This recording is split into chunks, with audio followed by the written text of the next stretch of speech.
Hey guys, welcome back to the Passive Money Podcast. My name is Alex and this is Kirby. If you haven't seen our channel before, check out our previous video. We just did a video on the 3 things that I would have done if I could start over, and this topic will be on Kirby. So, what are the 3 points or 3 things that you would do differently if you could start over from scratch? Yeah, and just like before I get to those 3 points, just like I said in the previous video that we did with your 3 things that you can do over, take this information as information that I'm speaking to the audience, not to you, but take this information as information that can help you build upon, something you can learn from. I mean, even if you're, in your 30s, 40s, 50s, you can still regenerate and start over. I didn't get on to my financial journey until I was 28 years old. So I blew through the whole 20s and stuff like that. So I'm nowhere near where Alex was at his age when it comes to financial literacy or success. I was still at Alex's age, I was still cracking beers open in the barracks with my last $20. That's where I was at. But anyway, so first thing, speaking of the barracks, the first thing, if I could do it all over again, I would start reading books sooner. Financial books is what I mean.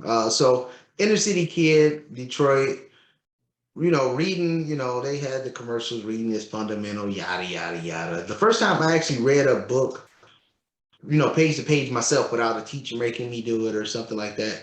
I believe I was in Iraq. And the only reason why I was reading the book was because we didn't have any TVs or anything. This was, 2003 when US was invading Iraq.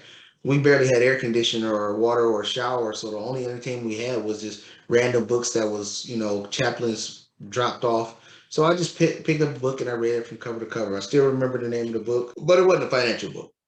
And then so once I started reading, when I read that first book, fell in love with reading. So I will pick up any book and I'll read it from cover to cover. But the thing that I was doing wrong was I was filling myself up with garbage. It was, fictional books and things like that. It wasn't nothing of substance. So my first thing I wish I would have learned and immersed myself into financial knowledge at an earlier age. It would have set me up, and then I probably could have been close to your path. Still wouldn't have been where you was at, but close to the path where you was at, thinking financially. And that is a big mistake. And that is something that I wish I could do over. I didn't really start reading financial books till I was 28 years old. I started reading avid reader when I was around, how old was I then? Like 19. And then, but I didn't start picking up financial books and trying to learn finances until I was 28 years old. So that's number one, reading financial literacy books at an early age.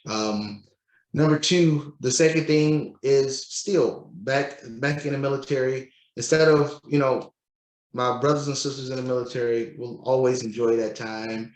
I would always enjoy everything we went through, good, the bad, the ugly, the drunken nights, the sober nights, me being a bonehead times and all that. I'll always embrace that forever. But living in the barracks and I, had money, I wouldn't have been out buying cars because that's like the staple of being in the military is, you got to buy a car. I wouldn't have been buying cars with 16% interest rate on them. That was a big hindrance. My paycheck was, 600 to $1,000 a month, and most of my paycheck went to car payments. So, I mean, I didn't have the financial literacy to even know what to do with the extra money I had. But then, even if I had the literacy, it didn't matter because I didn't even have any money to go off, go do anything with because I was spending it all on a car that did nothing for me. And as you know today, I still hate driving. So Yeah. that was, a major thing if I could do it all over. I mean, I can mention the house hacking if I could do it all over, the house hacking. But for me, it wasn't I wasn't in a financial situation, even though I did buy a house when I was in Texas. I wasn't in a financial situation to even get that first house. And then when I came to Florida, I was older, grumpy old man. I wasn't thinking about living next to nobody. I didn't want to be next to nobody. But the the other thing that I wish I would have knew about real estate, the advantages of real estate sooner.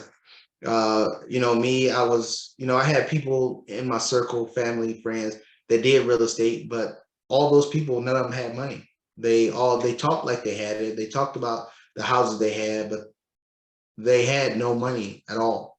So it looked like a depressed thing. And then the more I learned about real estate, learned about depreciation, learned about cash flow and things like that.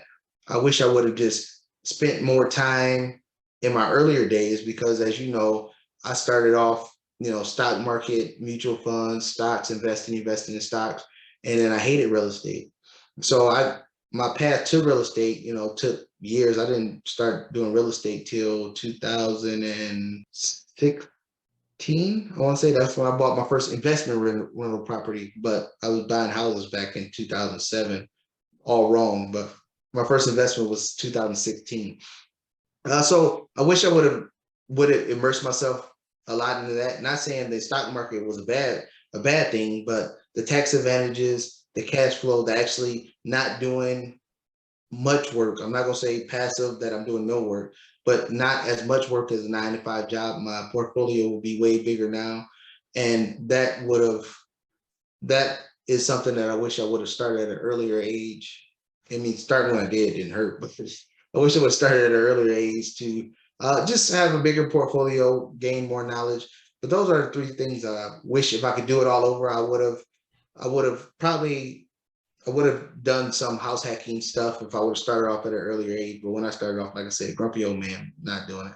But that would have been a nice understanding. But it goes back to the thing we talked about before. The people that I was around at the time that was giving me financial advice, they was broke themselves. You know, they talked about, you know, the real estate game, but when it came to actually having money or having cash flow or, you know, actually, you know, having substance behind it to prove that it was actually something that was scalable, you know, it didn't make sense. You know, they was doing the, you know, 3% down. Back then you could do 3% down on everything.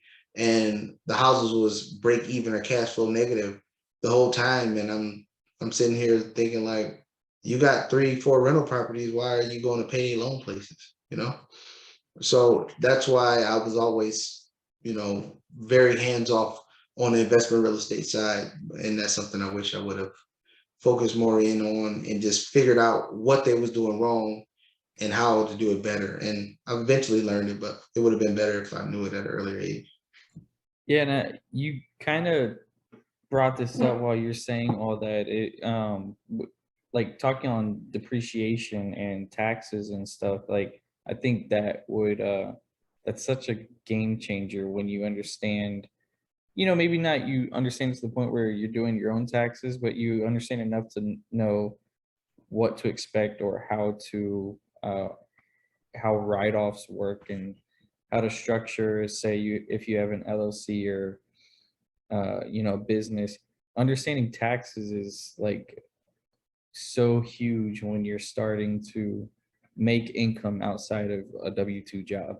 And like the depreciation, I don't know if we've talked about this, but like just being able to depreciate, what is it, the loan amount over 27 and a half years? Is it the loan Well, to or be able to appreciate the value of the house over 27 and a half years. value of the house? Yeah. Like it's just, yeah, that's insane. All the tax advantages that you can get from that. So making income, making, you know, appreciation off your property, and then being able to depreciate the income that you're making. It's just like a win-win all around. Yeah. And like I always say, if you knew better, you'd do better. And that's the purpose of the channel is to, you know, let people run out of excuses. I mean, if you subscribe to the channel, if you watch the channel, you learn, hopefully you learn from our mistakes, and you can't walk around and say you don't know anymore. Now it's just up to you to put what you learned or learn from our mistakes and put it into action. And if you put it into action, then you will be better off. Well, guys, with that being said, if you liked the video, you know, let us know what you thought. If you got anything you want to comment on this topic or any questions, hit the like button, hit the subscribe button, notification bell, share it with everybody. With that, we'll see you in the next video. Thanks, guys.